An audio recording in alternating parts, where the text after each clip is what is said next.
Hello and welcome to Buying into the Future, where we discuss all things public procurement.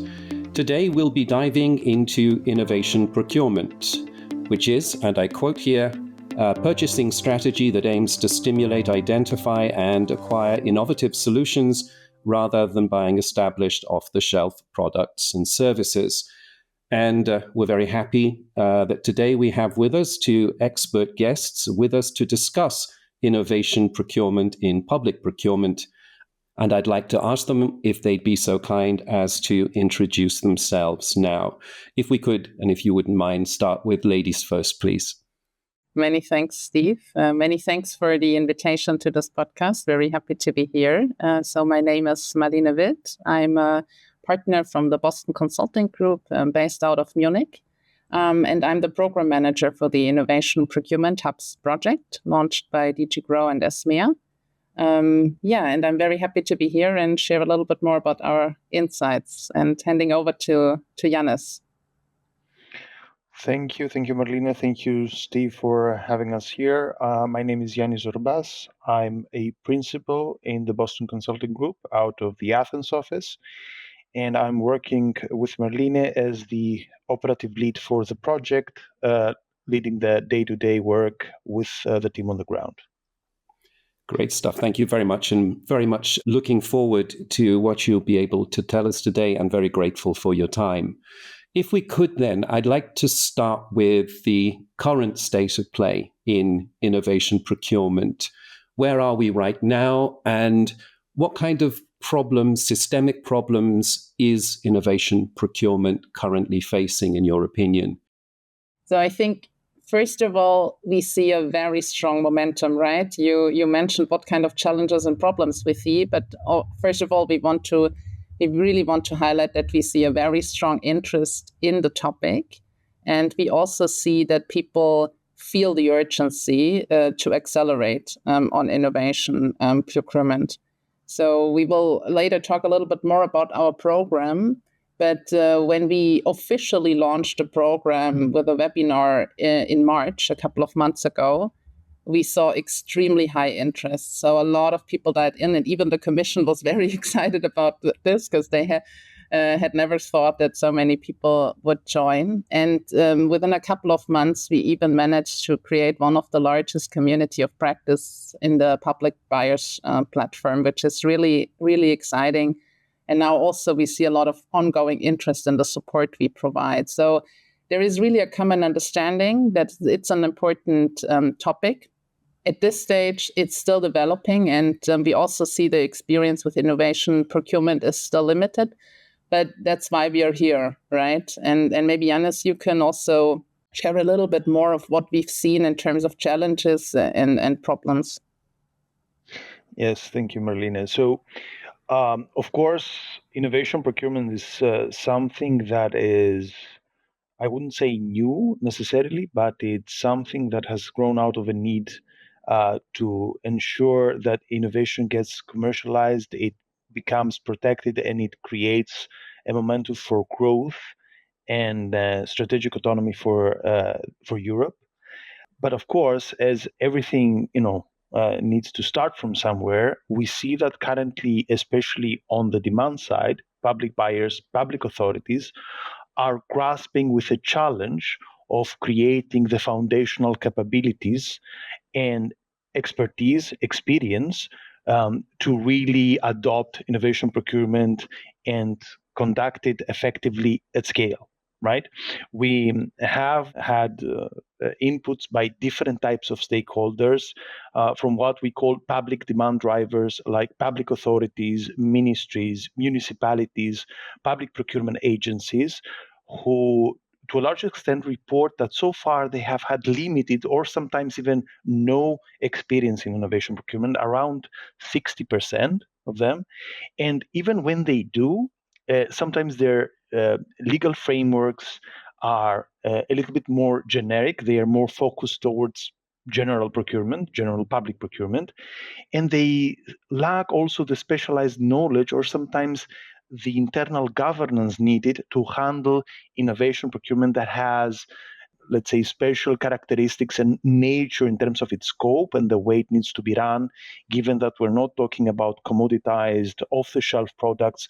We are talking about more innovative and less, shall we say, common product solutions or services. We also have more mature players like innovation procurement hubs, incubators, and the like, where, of course, the maturity on innovation procurement is a little higher. But one thing that we also observe there is that solution scaling after the original pilots still remains a gap. Only around 30% of them report systematic procurement of validated solutions, and we want to help them bring that percentage higher. And then, of course, we are looking also at other stakeholders in the ecosystem, what we call ecosystem enablers, like competence centers, like platforms, like funding agencies, which, of course, offer pockets of excellence. They offer knowledge, they offer expertise, but often they lack the systemic connection to public buyers' workflows so that they can contribute effectively and significantly to, first of all, the efficiency and the effectiveness of the process itself, but also the development of the capabilities required in the main actors across the process. Now, this, of course, can be, let's say, manifested in different kinds of barriers or challenges. Some of them are more systemic, right? Fragmentation of the ecosystem, lack of visibility of who is doing what across borders, non-institutionalized collaboration mechanisms, sometimes even in the same country, but also, of course, across different countries, and language barriers, lack of familiarity with different national frameworks, both between buyers, but also between buyers and suppliers. All of these issues, let's say, make things a little bit harder, especially when we want to ensure that best practices, knowledge, expertise is cross-pollinated. It goes from one expert to the other without having any barriers between different countries. We have also done a mapping exercise in the project. We have also tried to understand the specific stakeholder challenges at the level of the organization, and we have identified 17 that seem to be particularly relevant and particularly common among the different stakeholders. They can be challenges that have to do with sustainable funding for innovation procurement. Some of them have to do with the legal framework, the restrictive conditions, or the ambiguity around the rules and regulatory compliance. They may have to do with processes, right? Their inflexibility or the disconnectedness of internal actors. Some of them may have to do with collaboration with a wider ecosystem or the activation and the engagement of the market.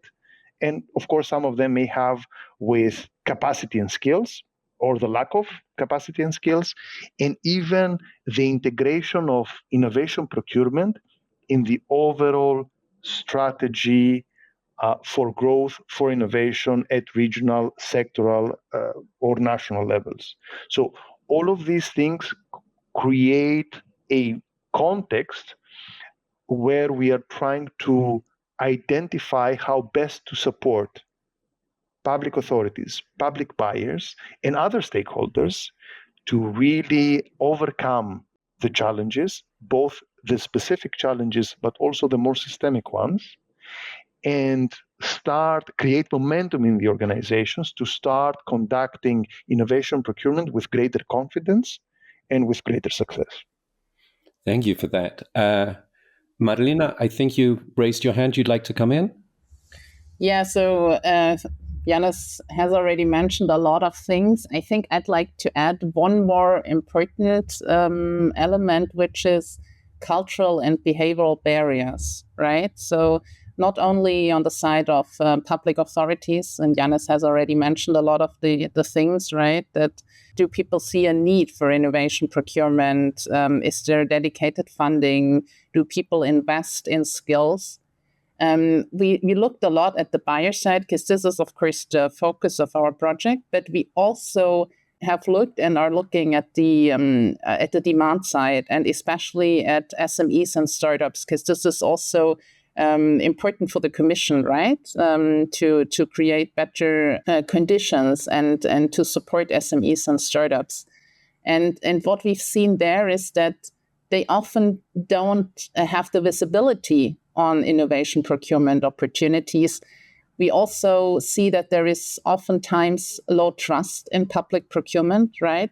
And they also, on their end, lack the capabilities to participate in, let's say, more traditional public procurement processes.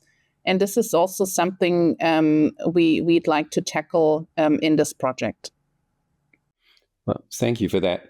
And you've both outlined issues and problems faced by those involved in innovation procurement. So given that this is, to a large extent, still a risky path and, possibility of surprises, possible failures, etc., why is it so important that we follow the path of innovation procurement, and what is the potential gain there?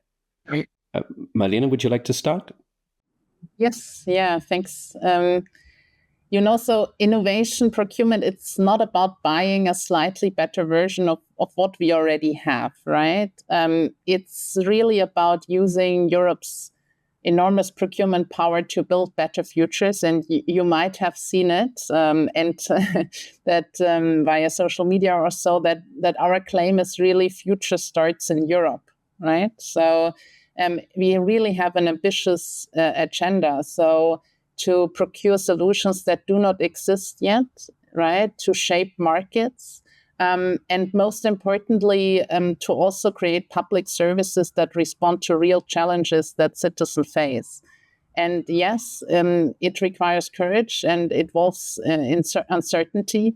But there is not really an alternative, because the alternative would be falling behind. So no action also produces results, right? But oftentimes unfavorable results. I think overall, public procurement is really one of Europe's biggest untapped innovation levers, right? It represents over 14% of the GDP.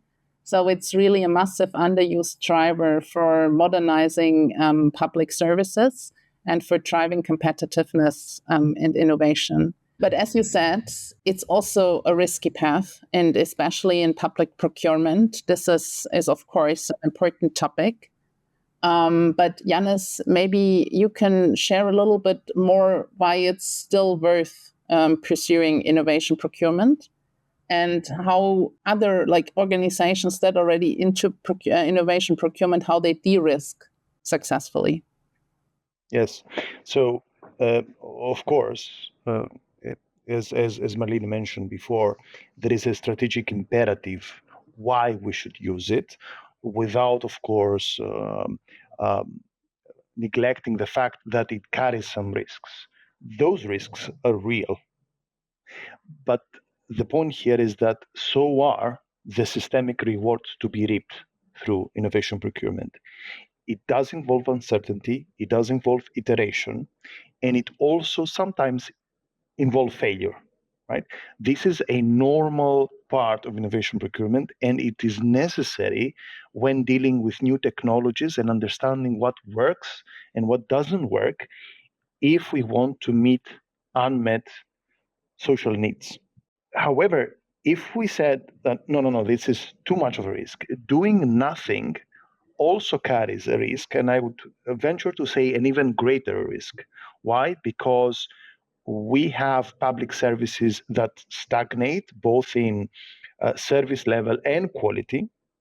We have a growing technological dependency on non-European actors, with whatever that means in terms of what we can or cannot do as societies, as a union.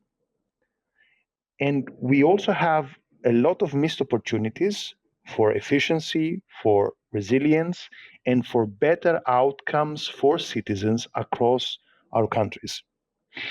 And to cap this all up, these kinds of missed opportunities And this kind of stagnation in public servicing will inevitably lead to loss of trust from citizens who also understand their experience from, the industry, and they have learned to expect modern, digital, user-centric public services that meet their needs, their evolving needs.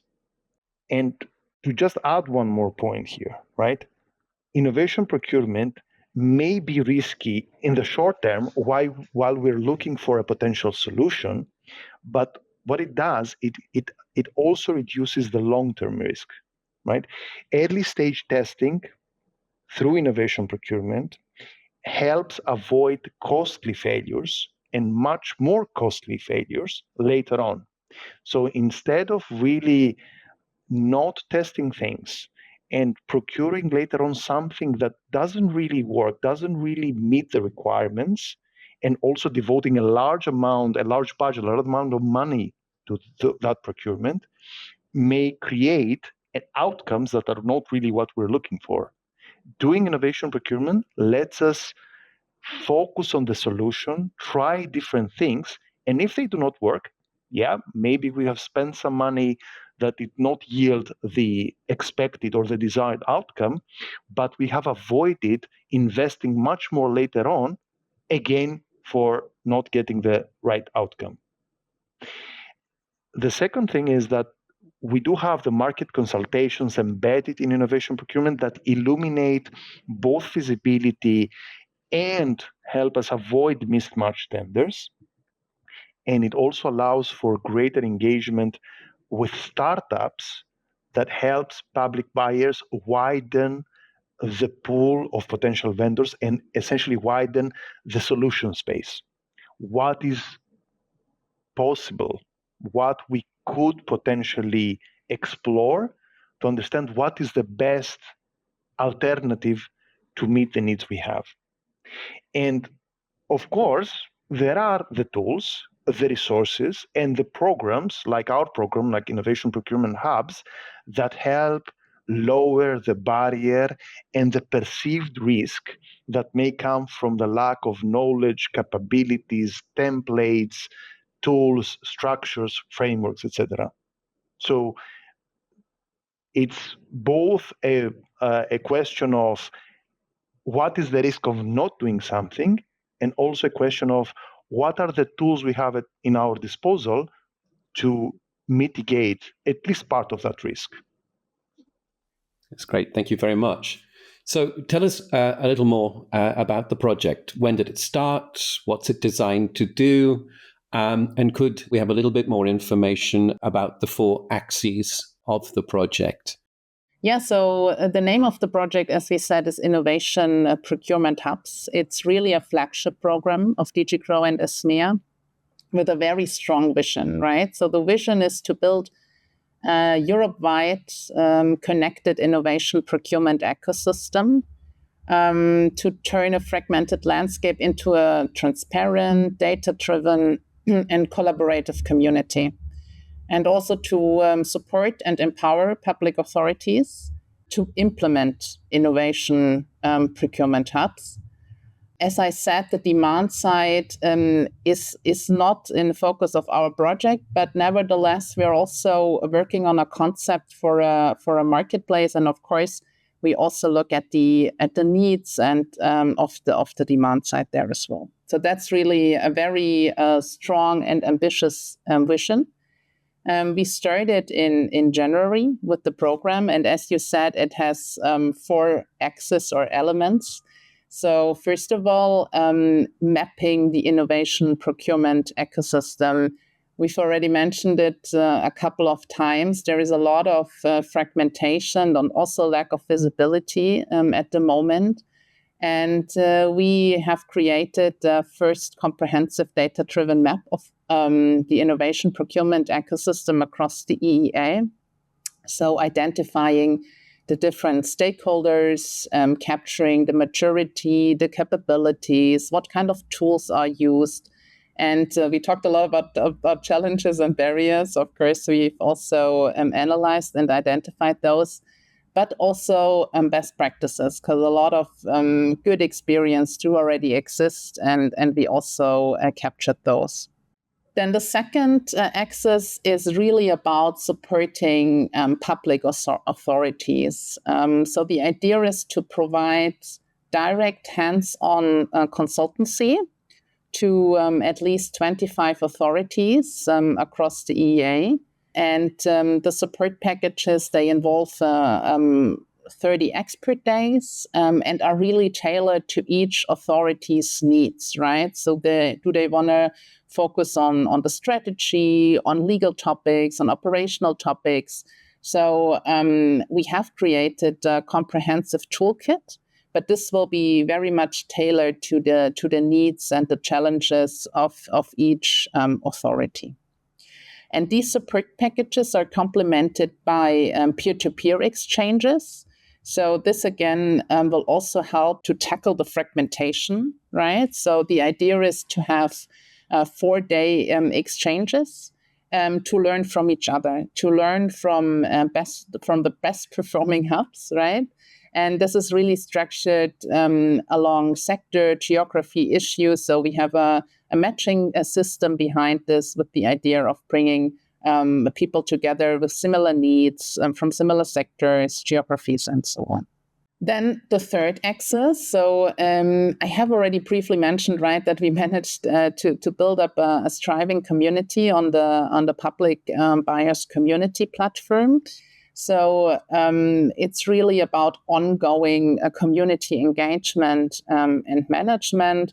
So regular webinars, knowledge sharing, sharing resources. The community is really about knowledge sharing, having discussions, sharing resources, success stories across the community, across geographies, sectors. It's not only the project is 4 years, right? But the ambition is really to have an ongoing community sharing their knowledge and their expertise. And then the fourth axis is about digital support, right? So we're currently developing a strategy and a project plan for a digital platform, a so-called co-publishing space, to make sure that there is visibility on both sides. So it's really about early stage publication of societal needs and innovation challenges. Then also cross-border visibility for SMEs and startups, and about discovery of suppliers, matchmaking, explanation of requirements. And we're also looking into the interoperability, of course, with already existing systems, because we don't want to duplicate already existing solutions. So we have a lot of interviews and a very detailed analysis of existing platforms to understand what is currently missing and what's already there, and how could such a platform really help to accelerate innovation procurement across the EEA. Thank you very much indeed. Yanni, do you want to add anything to that? The only thing, I think Marlene covered everything, that is that these 4 axes really are integrated with each other. So we are not delivering 4, let's say, modules.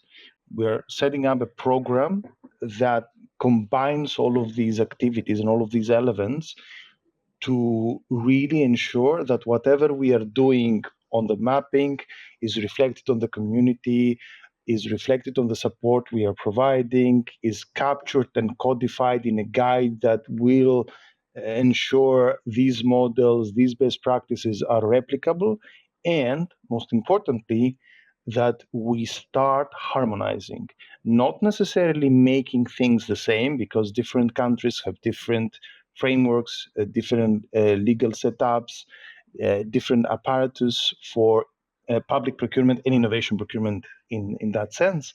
But what we're trying to do is make things a little bit more familiar, even if you are trying to collaborate cross-border, because that's the big bet here, right? So we've talked a lot about sharing best practices, collaboration, people sharing information with each other, etc., which is very much at the heart of, for example, the public buyers community platform. This is one of the reasons that it was set up. I wonder if we could talk just a little bit about the role of EU collaboration, the role it plays in driving the project forward. Yanni, would you like to start with that? It also ties up beautifully with the last point I made, right? Because this is the core objective. One of the core objectives of the program is really establishing cross-border collaboration on innovation procurement, not just because of the scale of the thing, but it's because we are trying to tackle challenges through innovation procurement that we all face as members of the European Union as countries across the European Economic Area, right? Challenges like climate change, like digitalization, like aging demographics, mobility. All of these are European challenges, right? And this project was built on the idea of joint action and collective intelligence and knowledge sharing to tackle these challenges in a more systematic way, in a way that boosts innovation as an enabler for addressing these challenges and building resilience across Europe, right? We map the ecosystem across countries so that everyone sees the full picture. We support the authorities with the real hands-on expertise, but also with those peer-to-peer exchanges so that they learn from each other, not in isolation, right? We build the community of practice with the objective of making collaboration and exchange the norm rather than a one-off or once in a while situation. And again, we designed the co-publishing space so that both societal needs and innovative solutions are visible across borders. That's why it's called co-publishing, right? We are publishing together, right? As different public buyers from different regions and countries. That's the aim. So the concept of EU collaboration amplifies everything about this project. It reduces the risk, it accelerates learning, it turns the different markets across the European Economic Area into one engine for innovation, right? And this is the overall concept, right? Because as I said, innovation procurement is not a solo sport.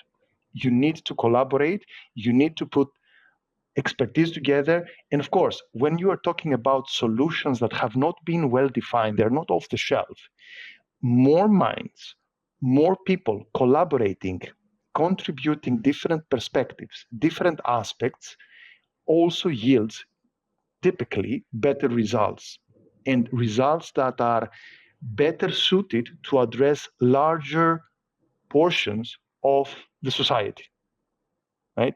And it creates this kind of collective intelligence, creates the opportunities to overcome the challenges by pulling different learnings, tools, data, supplier insights, successful models, and also harmonize so that suppliers also feel much more familiar with the procurement framework so that they take advantage of opportunities to be more extroverted, to not just focus on their internal market, but really participate in relevant opportunities across the whole of Europe. So we've discussed a lot of the issues behind the creation of the community of practice and the platform. So I was wondering what you would say to people involved in public procurement who are considering the idea of innovation procurement. What would you say to them? How would you encourage them to join the project and to fill in that expression of interest and become part of this movement? Yes, so if you're a public authority anywhere in the EEA, whether you have years of experience or you're just at the beginning of your innovation procurement journey, we invite you to join us. So please become part of a European movement that is rewriting how we deliver public services. So this project is not just about toolkits, maps, and platforms. It's really about shaping the future of how Europe solves its biggest challenges, right? And we want every public authority, large or small, experienced or beginners, to be part of it. So how can you participate? So first of all, we've just launched the expression of interest system for the consultancy support, so the support packages, and B, the peer-to-peer exchanges. So if you are to build up your innovation procurement hub, or if you have already launched an innovation challenge but really want to have more impact, then you can sign up for the support. And then we are happy to support you along the different dimensions, whatever it will be, right? Strategy support, operational support. So there is a questionnaire to fill. It's not too long, but we just need a bit of information to better understand your context, your progress so far, your challenges, to make sure that we provide support that really helps you, right? And then same is true for the peer-to-peer exchanges. But then again, so you can sign up if you'd like to learn from other authorities, from other organizations. But you can also let us know if you want to support other organizations, right? So if you're willing to host such a peer-to-peer exchange, we would be very happy to collaborate with you on this as well. So please sign up, please get engaged, please share your success stories. And on this community, we will also let you know we regularly have webinars sharing about the progress of the project. So, and this will be also shared in the community. So you can of course join these meetings as well. So yeah, please join us in this exciting journey. We look forward to our collaboration. I think you saw that very effectively there, Marlene, and gave many, many very good reasons why people should seek you out and join the community of practice. There seems to be a lot of help out there, which is great to know. Yanni, do you have any final words for people thinking about joining, not sure if they should join, or words of encouragement? Not much. The only point I would like to make, that first of all, people should really join because the challenges they face matter and they are shared, right? And no one should strive to solve those challenges alone, right? Not least because innovation procurement becomes easier and less risky when you don't do it in isolation, right? And since we're building this community and we're trying to connect everybody who is an actor in this ecosystem, it becomes much, much easier. And it is a chance to shape a European-wide transformation, right? The experience and the needs from the organizations we're aiming at help define the tools, the templates, the models that hundreds of authorities will later use, right? So they're not just beneficiaries. They become, by joining this project, a co-architect of the future of Europe's innovation procurement, right? So the moment is now, and it's a great opportunity to really shape that future and become a cornerstone of Europe's innovation strategy and innovation growth. Thank you very much.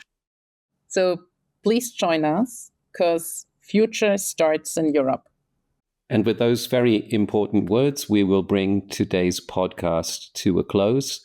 A very informative podcast, lots of information out there and lots of things to think about. And of course, one of those things should be joining the community of practice, getting involved in this project and learning more and, of course, sharing more. It just remains for me to thank both our guests today for their time and for the valuable information that they have shared. And to our listeners, thank you very much for your time today and for joining us yet again.